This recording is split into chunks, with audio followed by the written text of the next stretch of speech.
ડાંગના વાતાવરણમાં પલટો આવ્યો છે। સાપુતારા અને તળેટી વિસ્તારમાં વરસાદ, સુબીર તાલુકામાં પણ વરસાદ નોંધાયો છે। દક્ષિણ ગુજરાતમાં વરસાદની આગાહી।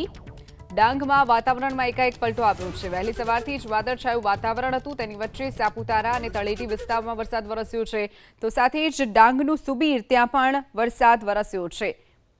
તો બીજી તરફ આગાહી જે કરવામાં આવી છે, આજે દિવસ દરમિયાન પણ વરસાદ વરસી શકે છે, ત્યારે સાપુતારાનું વાતાવરણ આહલાદક બન્યું છે। સુબીર તાલુકામાં પણ વરસાદ નોંધાયો છે। દક્ષિણ ગુજરાતમાં વરસાદની આગાહી। ડાંગમાં વાતાવરણમાં એકાએક પલટો આવ્યો છે। વહેલી સવારથી જ વાદળછાયું વાતાવરણ હતું, તેની વચ્ચે સાપુતારા અને તળેટી વિસ્તારમાં વરસાદ વરસ્યો છે, તો સાથે જ ડાંગનું સુબીર ત્યાં પણ વરસાદ વરસ્યો છે। તો બીજી તરફ આગાહી જે કરવામાં આવી છે, આજે દિવસ દરમિયાન પણ વરસાદ વરસી શકે છે, ત્યારે સાપુતારાનું વાતાવરણ આહલાદક બન્યું છે।